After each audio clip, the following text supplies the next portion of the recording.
Assalamualaikum warahmatullahi wabarakatuh. Waalaikumsalam warahmatullahi wabarakatuh. Halo Sobat Sejarah, kembali lagi di SKIS kali ini, tentunya di episode ke-30.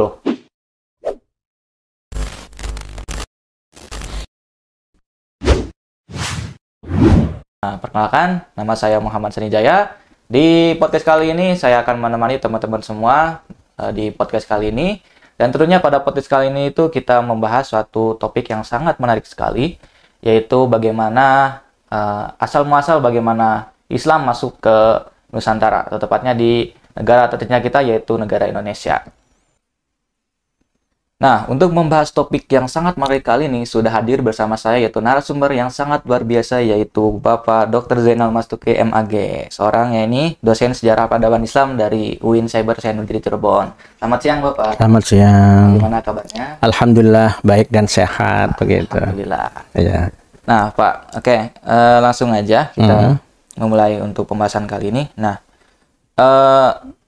Bapak, gimana sih awalnya tuh Islam masuk ke Nusantara itu dari mulai jalurnya, terus siapa aja yang berperan di dalam proses itu, dan keadaan Islam pas itu tuh kalau nggak salah tuh lagi pada masa Hindu-Buddha ya, Pak.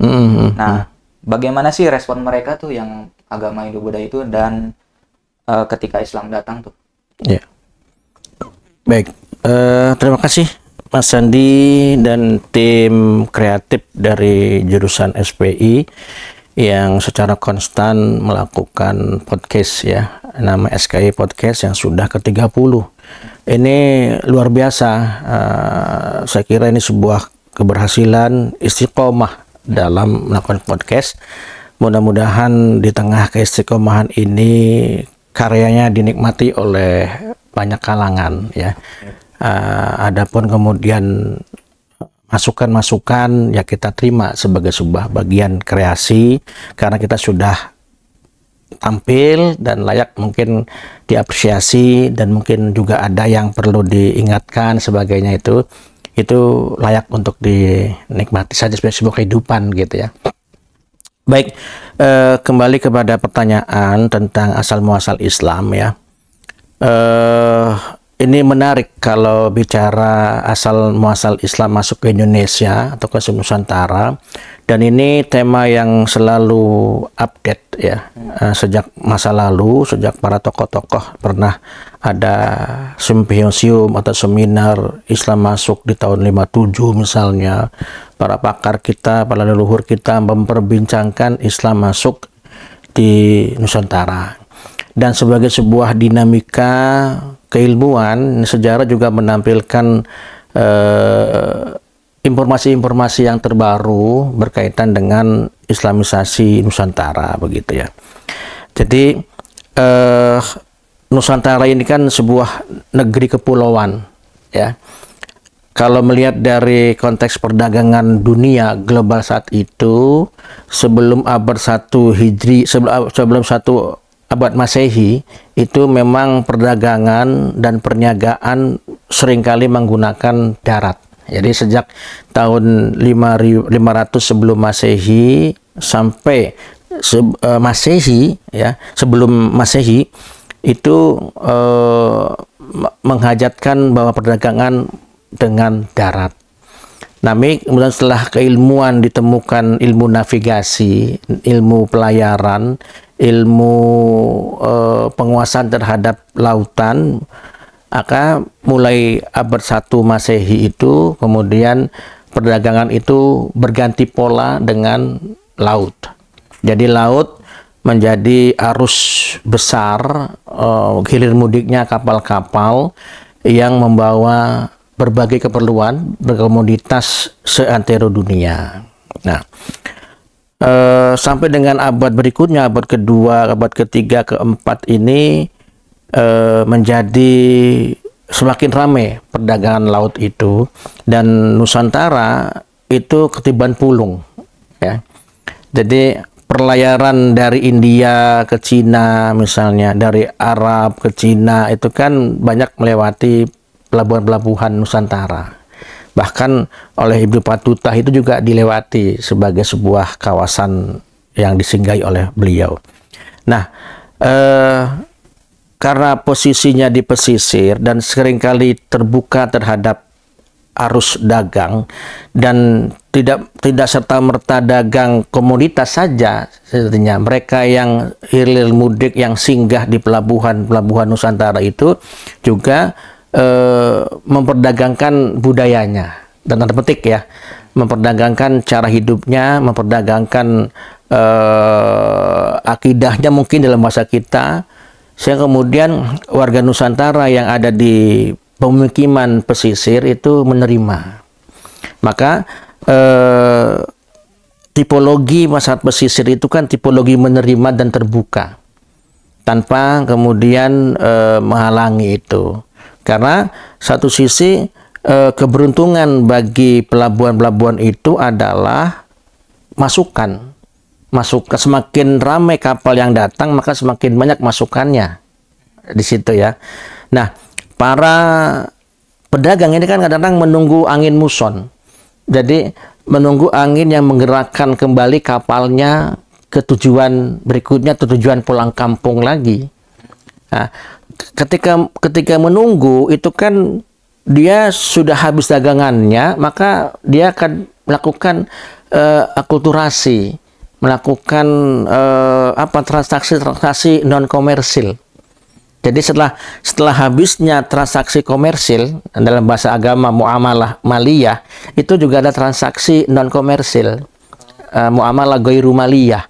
Nah, ini kalau sudah transaksi kan dua orang, antara mereka yang pedagang dengan yang penjual, maka Nusantara kemudian menjadi wahana yang subur bagi terjadinya sebuah akulturasi budaya. Maka Hindu masuk, Buddha masuk, diterima, dan mungkin sebagian orang beragama Hindu Buddha. Nah, kemudian posisi yang sudah demikian ini, tibalah masa Islam di abad ke-7 sampai ke atas, begitu ya.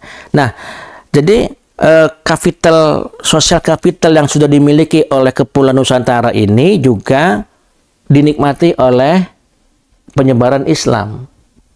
Jadi kemudian yang juga pelabuhan juga menikmati adanya penyebaran Islam. Artinya dengan sifat keterbukaan tadi, maka mereka pun datang setelah Hindu Buddha datang.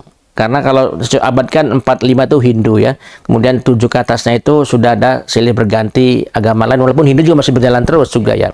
Tapi ada juga faktor lain, yaitu agama Islam. Maka sama juga demikian, ketika Islam datang ke wilayah Nusantara ini juga memakai kapital sosial tadi. Sosial kapitalnya yang dimiliki oleh pelabuhan itu adalah terbuka. Dan ketika barangnya habis, menunggu angin muson yang mengantarkan ke tujuan berikut atau pulang kembali ke kampungnya itu, mereka melakukan transaksi non komersil tadi ya, cara hidup, cara berdagang yang bagus, penampilan yang mempesona, kemudian karakter yang bagus. Inilah kemudian menjadi daya tarik bagi penduduk Nusantara untuk melakukan keislaman. Nah, gitu. Jadi tingkah pola para pedagang yang sudah Islam ini menampilkan sosok yang dikagumi oleh Nusantara. Apa dikaguminya? Karena penampilannya bersih, kemudian ketika berjualan menyenangkan pelanggan, ya, kemudian bertutur kata juga menyenangkan. Nah, ini menambah daya tarik. Nah, karena kemudian konsep individualisasi terjadi. Dikatakan bahwa pedagang itu setelah habis dagangannya itu dia langsung pulang menunggangin muson. Inilah menjadi transaksi mereka non komersil, sehingga kemudian menjadi daya tarik bagi orang Nusantara. Maka kemudian masa ini cukup lama. Jadi individualisasi itu sekitar 2 atau 3 abad lah. Kalau misalnya abad Islam abad 1 Hijriah menjadi awal Islam, di sana juga masuk juga kepada Nusantara. Jadi mulai ketok tular melalui gerakan individu itu sekitar 3 abad, maka muncullah kemudian komunalisasi. Jadi konsep ketika sudah tertarik dengan individunya, lalu dagang, kemudian tambah lagi melalui perkawinan, ya, melalui gerakan sufistik, melalui gerakan pembelajaran gitu tuh. Maka bentuklah menjadi komunal. Jadi apa ya, pengawetan atau pelestarian dakwah itu tidak serta-merta dengan ceramah kemudian selesai, tapi ada kelanjutannya dengan kelembagaan yang orang sebut dengan pesantren dengan bentuk sederhana pada masa itu, ya. Kemudian dengan bentuk perkawinan. Nah, itu bentuk kelestarian agama seseorang itu diantara dengan perkawinan. Nah, kemudian setelah itu ketika sudah beranak pinak, maka kemudian muncullah komunal, kawasan-kawasan pemukiman. Nah, kawasan pemukiman inilah yang kemudian menjadi sebuah kekuatan kultural bagaimana pembiasaan Islam berlangsung. Ya, menjadi pembiasaan yang berlangsung dan menentukan tata laksana nanti. Maka kemudian kalau bicara Samudra Pasai di abad ke-13 itu sebagai momentum puncak bahwa Islam sudah masuk ke ranah politik, masuk ke ranah kenegaraan, masuk ke ranah kekuasaan setelah mantapnya komunalisasi, setelah mantapnya individualisasi. Maka seorang raja di Samudra Pasai itu nggak akan mungkin jadi raja kalau tidak ada masyarakatnya. Dan tidak mungkin juga ada masyarakat kalau tidak ada individualnya.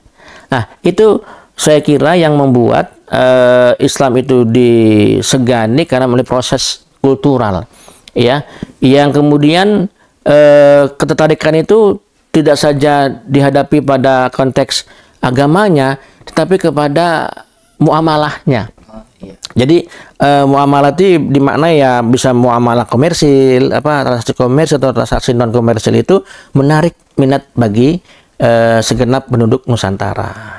Nah, ini yang menjadikan kemudian bisa apa ya, kalau dalam bahasanya maaf bukan menggeser tetapi kemudian lebih banyak dicintai Islam itu oleh penduduk Nusantara daripada Hindu dan Buddha itu tuh.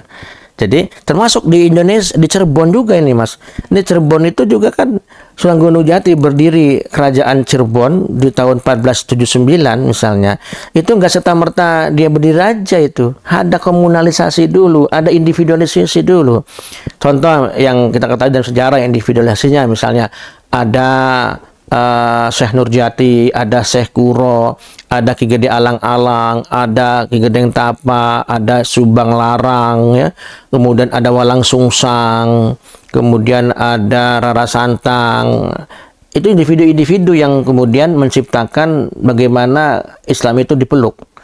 Nah, setelah itu kemudian itu muncul komunalisasi, bagaimana lembaga masyarakat, muncullah kemudian lembaga kerukunan Lemah Wungkuk kan gitu tuh. Ya, kemudian Cirebon bergeser dari kerajaan kecil atau nagari berubah menjadi sebuah ketemanggungan yang direstui oleh Pangeran Siliwangi, Prabu Siliwangi itu karena Pangeran Walang Sungsang sudah menjadikan wilayah itu menjadi komunal. Nah, komunal itu kemudian menjadi menguat dia menjadi Serimangana karena saya sudah membentuk komunal itu. Dan nanti pada masanya Sunan Gunung Jati datang, diserahkanlah kekuasaan itu kepada Sunan Gunung Jati. Jadi ada proses Islam itu menguat dengan proses individuasi, dengan tampilan dai-nya yang mempesona, kemudian dengan komunalisasi yang mengarah kepada kehidupan yang lebih religius, pembiasaan keagamaan itu komunal. Ya, baru kemudian pada titik lain adalah perlunya ada sebuah kenegaraan sebagai pengatur tata laksana bagi adanya komunal-komunal tersebut gitu. Gitu lagi Rena. Berarti ini ya ada daya tarik tersendiri masyarakat Hindu Buddhanya. Betul. Masuk masyarakat yang belum beragama ini tertarik kepada Islam. Ya. Bagaimana dari cara muamalah berdagangnya. Iya. Maupun tadi dari cara cara gaya hidup gitu. Ya, cara gaya hidup ya. Juga ada beberapa metode juga kan. Iya. Perdagangan kayak perkawinan dan sebagainya. Iya. Nah, saya nih pernah menganalisis nih Pak. Iya. Ada sebuah perbedaan di mana Islam di sini sama Islam di Timur Tengah itu, di mana kalau Islam di Timur Tengah itu melakukan penyebaran itu mereka menggunakan ekspansi militer gitu kan. Ekspansi militer penyebarannya. Namun kita tahu kalau di Nusantara tuh penyebarannya tuh dengan cara damai ya Pak, seperti yang tadi Bapak jelaskan, dan juga penuh toleransi gitu. Nah, bagaimana sih proses akulturasi antara Islam dengan budaya lokal yang ada di Nusantara waktu itu tuh? Ya, baik. Mungkin pertama melihat dulu tentang gaya Islam menyebar ke secara Arab ya. Sebenarnya yang kita pelajari bahwa orang Arab itu kan ketika masih jahiliyah itu kan sebenarnya satu yang dibutuhkan oleh dia itu ketiadaan makrifat, ya, ketiadaan pengetahuan. Mengapa kemudian dia membunuh anak perempuan sebagian suku? Karena pikirannya kalau dia hidup maka akan mensesarakan untuk perang memperebutkan laut, air dan rumput kan begitu tuh. Jadi dibunuhnya. Kemudian ketika dia beribadah, ketika ditanya oleh Allah, siapa Tuhanmu? Allah. Tapi ketika ada prakteknya, ya masih menyembah berhala, masih berzina, masih mencuri. Karena apa? Karena makrifatnya tidak ada. Nah, hadirlah Rasulullah SAW sebagai utusan Allah, sebagai sahibul ma'rifat, ya, sebagai pengantar makrifat itu. Maka dengan segala proses yang ada, orang Arab masuk Islam dengan mudah, walaupun melalui perjuangan tadi, tapi kemudian menikmati Islam itu secara kafah. Dan dari situ kemudian melakukan penyebaran. Jadi berawal dari konsep kemakrifatan yang datang dari Rasulullah kemudian dia berislam, ketika dia melakukan penyebar luasan dihadapi sama medan yang harus membutuhkan kekerasan. Gitu saya melihatnya. Nah, akhirnya kemudian silih berganti menjadi sebuah peperangan karena tidak bisa lepas bahwa ketika itu Islam menghadapkan dengan kekuatan Romawi dan Persia yang semuanya keduanya itu berdiri di atas kekuatan militer. Semuanya keduanya itu berdiri kekuatan hegemonik ya. Jadi bagaimana sebuah kekuatan yang hegemonik superpower dunia saat itu, karena sebagian wilayah Arab itu kan dulunya kalau nggak ada Persia ya Romawi. Nah, ketika Islam keluar dari sejarah Arab harus mempersiapkan kekuatan militer karena lawannya adalah yang hegemonik juga. Maka ketika ada kekuatan baru, maka bagaimana kekuatan superpower dunia saat itu juga menghabisi yang baru ini. Jadi saya melihatnya adalah sebuah medan jihad ya, ketika menghadapi orang yang sudah menikmati kekuatan superpower dunia saat itu yang hegemonik, mencoba untuk dihadirkan kekuatan baru. Maka dakwahnya pun Islam itu tidak serta-merta dengan perang. Kalau Anda mau aslim, taslam. Kalau kamu berislam, maka selamat. Kan gitu dah. Ada yang mengikuti, ada yang menolak. Nah, kita menolak karena dia hegemonik akan terancam. Padahal ketika dengan sudah berislam tidak harus terancam kan gitu tuh. Nah, itu persoalan pertamanya. Jadi kekuasaan yang dinikmati sekian abad gitu tuh, hadir kekuatan baru yang mencoba dipahami oleh mereka akan meluntur kekuatannya. Padahal tidak juga. Nah, itu sebab-sebab mengapa dan kekerasan misalnya itu. Nah, kemudian yang kedua itu tentang akulturasi tadi. Iya. Jadi ini sebuah sebuah pembelajaran yang luar biasa bahwa kehadiran Islam itu menghadirkan budaya baru. Jadi ada corak budaya baru Islam di Nusantara itu, walaupun memang tidak semuanya hilang. Ya, itu akulturasi namanya. Perpaduan antara dua budaya yang tidak saling menghilangkan, tetapi pasca itu akan muncul corak baru. Ya, contoh misalnya dalam proses dalam proses sosial menghantarkan yang meninggal. Budaya waktu itu adalah bagaimana dibuang di laut, dilarung, bagaimana kemudian dibuang di hutan. Islam hadir di makam, dikuburkan, bukan dibakar gitu kan. Walaupun juga tidak serta-merta hilang yang dibakar ini kan, masih ada beberapa wilayah yang kalau ada meninggal upacara ngaben apa sih yang membakar mayat itu kan. Nah itu. Tapi sisi lain sudah ada corak baru. Nah itu. Kedua, dalam pola misalnya tata kebersihan lingkungan misalnya, mengenalkan tata bersuci, mengenalkan tata kehidupan yang Islami itu memberikan satu peluang kehidupan baru di antara orang Nusantara yang waktu itu baik mungkin saja tidak mengenal kata bersuci. Masuk WC harus berdoa, keluar doa itu harus bersih dan sebagainya. Nah, itu kan menarik bagi orang-orang Nusantara yang kemudian tercipta corak baru budaya Islam yang ada di sini. Ya. Termasuk juga mungkin tentang penghormatan leluhur gitu tuh. Jadi penghormatan leluhur diakui memang sudah ada di Nusantara. Dengan cara apa? Mantra-mantra misalnya, memberi sesajen gitu tuh, ya. Kemudian dibungkus dengan masa-masa waktu.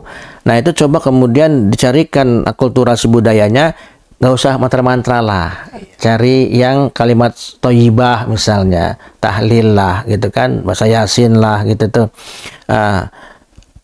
Nah itu sebagai bentuk penghormatan juga pada leluhur, tapi dengan pola Islam, jadi corak baru. Jadi yang lama sudah semakin terpendam, ya, tapi tetap ada masih dan jeda waktu 3 hari, 4 hari, ya 7 hari itu, tetapi sudah diislamkan tata caranya dan kemana untuk tujuan akhirnya berdoa pada siapa gitu tuh.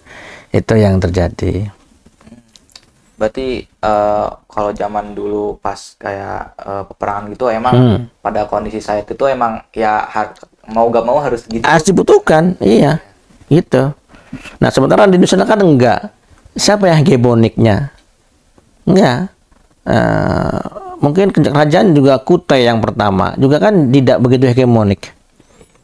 Sriwijaya juga welcome karena dia merasa bersyukur karena pelabuhan-pelabuhan atau wilayahnya itu disinggahi oleh banyak orang dan menambah income kan bagi Nusantara begitu.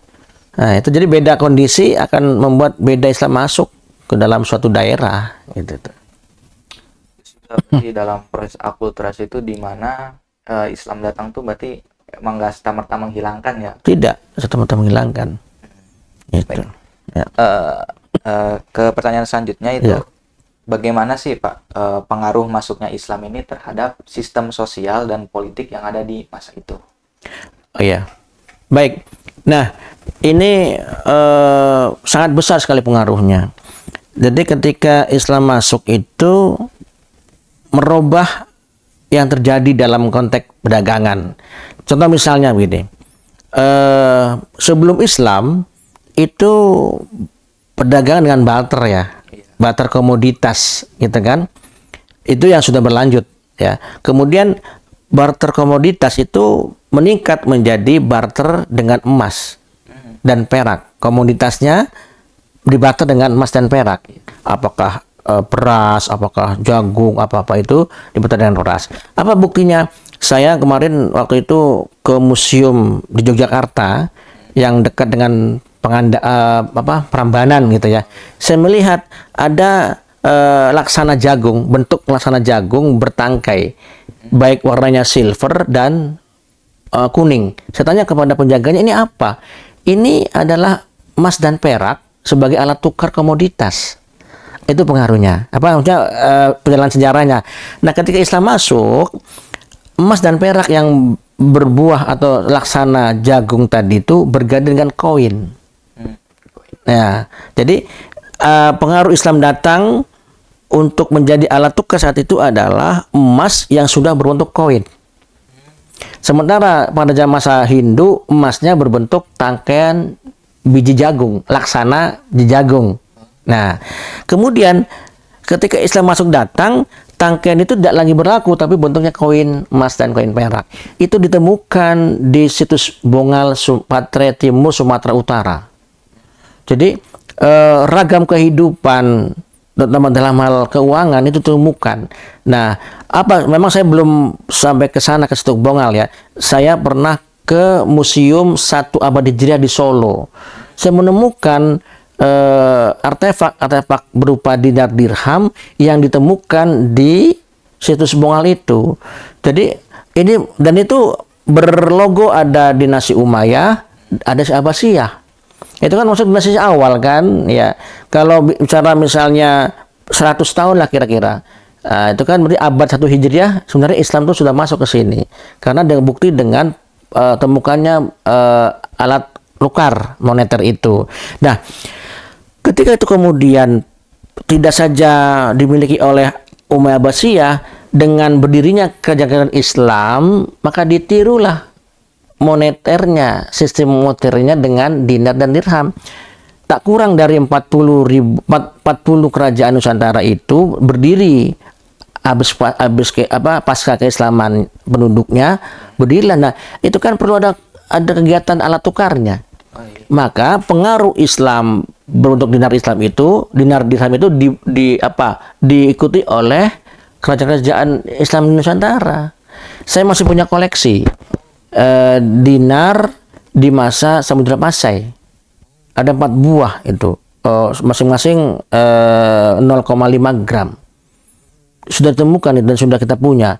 Nah, cuman kerajaan Islam lain belum ketemu. Apa kerajaan Islam Banten, Demak, karena memang atau Mataram atau Pajang, hanya pengaruh itu sudah mulai ada pada kerajaan-kerajaan Islam Nusantara. Cuman belum ditemukan artefaknya kayak apa dinar Mataram, dinar Pajang, dinar Banten gitu ya. Karena saya sudah punya koleksi dinarnya Samudra Pasai dan Aceh Darussalam begitu tuh. Nah, itu satu pengaruh ya. Kemudian dalam pengaruh kehidupan misalnya sosial itu mulai lagi perkawinan yang bernuansa syariat, hidup sosial itu ya. Kemudian pembelajaran keislaman sudah dimulai lagi. Kemudian keberpihakan kepada kemanusiaan misalnya, tidak mengganggu agama lain gitu. Jadi ketertarikan itu menjadikan Islam agama yang menjadi mayoritas gara-gara dai-nya mempesona gitu. Mempesona bisa dimaknai ya bersih, tutur katanya santun gitu kan. Kemudian tepat waktu misalnya, jujur dalam perdagangannya, tidak oplosan, ini contoh aja. Kemudian tidak mengurangi timbangan, melebihkan timbangan malah misalnya ketika menarikkan langganan. Nah, itu kira-kira. Dan juga menariknya juga adalah para penyebar ini kayak sosiolog handal gitu tuh. Ya, jadi mengerti apa yang harus diberikan, mengerti alam sosial Nusantara dan apa yang diberikan gitu tuh. Jadi ketika dia menemukan apa penyakitnya orang Nusantara, ini obatnya lah gitu maksudnya. Jadi dia dai-dai itu semacam sosiolog yang mengerti betul problematika masyarakat Nusantara dan obatnya dan solusinya, yang kemudian solusinya itu tidak menyakitkan mereka. Jadi dia tak tersadarkan masuk Islam tanpa kemudian melakukan penyakitan, menyakiti yang sebelumnya gitu tuh. Gitu. Berarti Islam datang nggak hanya sebagai agama baru, tapi emang memberikan solusi gitu. Ya, solusi. Jadi ketika orang memberikan solusi itu kan dinikmati. Iya. Nah, gitu. Dinikmati ya. Ya. Baik, selanjutnya yaitu kan dari perjalanan panjang nih masuknya Islam tuh mulai dari dari awal sampai akhir gitu. Nah, kira-kira nilai-nilai apa aja sih yang bisa kita pelajari dan relevan untuk kehidupan dalam kita menjalani kehidupan beragama kita di kehidupan sekarang tuh? Nilai-nilai apa saja? Pertama, saling mendukung, Bang. Jadi kita sadari bahwa Nusantara ini kan sebuah alam terbuka bagi masuknya berbagai agama, berbagai gaya hidup kan, karena di kepulauan, Pak. Jadi kalau posisi di kepulauan itu ya seringkali mendapatkan hampiran dari banyak kalangan. Maka karena itu saling dukung. Artinya ada Hindu, ada Kristen, ada Buddha, dukung, silakan membesar. Ya, dan kami juga minta Anda dukung kami membesar gitu tuh.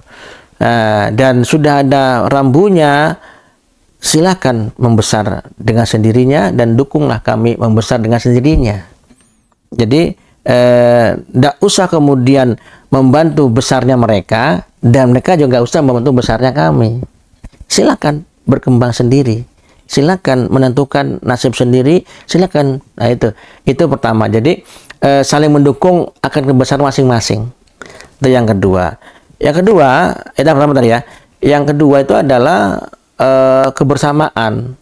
Bahwa kebersamaan kita sadar ini di alam majemuk yang tidak hanya hidup satu orang, satu budaya, satu agama, maka harus tercipta pada kita rasa bahwa mereka juga manusia. Ya, mungkin dalam bahasa Kang Hussein sih, mereka adalah bentukku yang lain kan gitu tuh. Ya, sehingga kemudian ya sudah, silakan kebersamaan saja kita nih, ya. Berkembang sama-sama. Itu hanya dua, atau kebersamaan, kemudian saling mendukung kemajuan masing-masing, begitu. Ya. Berarti apa namanya? Kita tuh saling saling mendukung gitu kan? Iya. Kayak ya untukmu agamaku, untukmu. Nah, gitu. Iya, gitu. Nah, ini yang terakhir nih Pak. Ya. Mungkin dari Bapak ini ada pesan atau harapan nih bagi pendengar podcast kali ini itu terkait dengan bagaimana sih kita pentingnya untuk mempelajari sejarah Islam khususnya di negara kita sendiri gitu. Baik. Iya, para pemirsa yang budiman. Jadi untuk khusus agama Islam ya, agama yang kaum muslimin dimanapun berada, itu leluhur kita, baik leluhur di Nusantara maupun leluhur Islam di tanah Arab misalnya yang telah, atau di Baghdad ataupun di Damaskus misalnya masa lalu, itu kan maju ya. Maka katanya di Abbasiyah itu the golden age ya, masa keemasan. Itu kan yang membuat mereka majukan karena Islam. Ya kan, sama kata Umar bin Khattab itu, kami telah terhormat oleh Islam. Jadi justru Islam yang membuat kami terhormat. Oleh karena itu, dengan peristiwa ini hendaknya juga membuat kita berpikir ulang dan merenung bahwa yang membuat mereka maju itu Islam, yang akan membuat itu terhormat itu Islam, dan yang kita pegang juga sekarang Islam gitu tuh. Jadi sama kemajuan mereka karena Islamnya. Kita pun sekarang ini dipegang oleh Islam juga kan gitu tuh. Tapi persoalannya kenapa kita tidak atau belum maju seperti mereka? Sebenarnya tidak ada yang hal baru di kolong jagat ini kan, kata sejarah itu gitu. Tidak ada hal yang baru di kolong jagat ini. Sudah ada rambunya. Dan bagaimana mereka melakukan aplikasi kepada Islam sudah ada. Oleh karena itu pembelajaran sejarah ini adalah mencoba mengungkap bagaimana perilaku mereka terhadap Islam atau memberlakukan Islam dalam kehidupan itu menjadi tonggak penting supaya kita ini bisa ikut maju seperti mereka. Ada kemudian sekarang ini posisinya yang maju adalah Barat, itu sehingga nggak usah bikin kita nervous. Artinya itu sebuah episode kultural saja yang akan Allah pergilirkan bagi siapapun umat di dunia dengan apapun ismenya apabila sudah memenuhi syarat-syarat maju kan gitu tuh. Ya. Jadi hari ini memang kita menjadi peradaban yang ikut peradaban Barat, tapi dulu kita pernah yang diikuti. Dan sebelum Islam juga ada peradaban Yunani, peradaban Mesopotamia kan itu. Itu hanya di pergiliran saja. Nah, hari ini kita kebetulan lahir di mana Islam menjadi agama dengan peradaban yang mengikuti. Dan itu sebuah siklus saja. Ya, tidak usah minder dengan peradaban batu karena sebuah siklus. Dan kapan itu menjadi sebuah peluang lagi? Ya bila kita memenuhi syarat-syarat untuk maju. Apalagi kita ini punya peluang ya. Di peradaban barat ini kan ada celah-celah yang diisi dalam konteks peradaban barat adalah minimalnya moralitas, kemudian minimalnya nilai-nilai transendental ilahiyah. Nah itu peluang Islam untuk bisa mengisi kembali menjadi peradaban unggul sebagaimana masa lalunya, karena yang dibawa oleh pada hari ini dengan yang kemarin itu sama Islam juga. Nah itulah kemudian perlunya kita mempelajari sejarah Islam adalah mengetahui betul dulu mereka maju dengan Islam, mengapa kita mundur dengan Islam pada hari ini? Nah, ini satu-satu renungan. Nah, dengan secara Islam lah akhirnya bisa melakukan itu, mengetahui bagaimana, apakah semangat belajarnya luar biasa, etos kerjanya luar biasa, kemudian mengeluarkan uang untuk keilmuan luar biasa misalnya, kemudian dari sisi akidah kemantapan akan Islamnya luar biasa misalnya, itu ada pada masa itu dan kita dengan mengikuti saja sebenarnya. Nah, ini memang untuk arah ke sana ya perlu perlahan-lahan untuk dilakukan gitu. Baik, pemirsa, ternyata sangat luar biasa sekali ya pembahasan mengenai topik yang sangat spesial pada podcast kali ini. Dan ternyata masuknya agama Islam ke Nusantara ini ternyata ada banyak jalurnya gitu, dan ternyata efeknya tuh sangat kerasa banget sampai sekarang ya. Gimana Islam itu datang secara damai dan bagaimana memberikan suatu pembaruan yang emang dibutuhkan oleh masyarakat saat itu. Nah, dan juga hadirnya agama Islam di Nusantara ini tentunya menjadi sebagai identitas kita sebagai seorang Muslim di Indonesia. Gitu. Nah, baik, terima kasih banyak buat Bapak Zainal yang telah atas waktu dan penjelasannya pada podcast kali ini, yang tentunya sangat memotivasi, sangat mengedukasi dan sangat inspiratif sekali. Dan buat kalian sobat sejarah juga, jangan lupa terus ikuti episode kami berikutnya tentunya di SKI Case, dan juga tetap pantengin juga media sosial kami terusnya di YouTube mengenai podcast SKI Case pada kali ini. Baik, terima kasih untuk pemirsa telah menyimak pembahasan podcast pada kali ini. Terima kasih atas waktunya Bapak Zainal. Terima kasih. Iya, sama-sama. Saya Muhammad Sanjaya pamit undur diri dan see you di next SKI Case. Salam sejarah.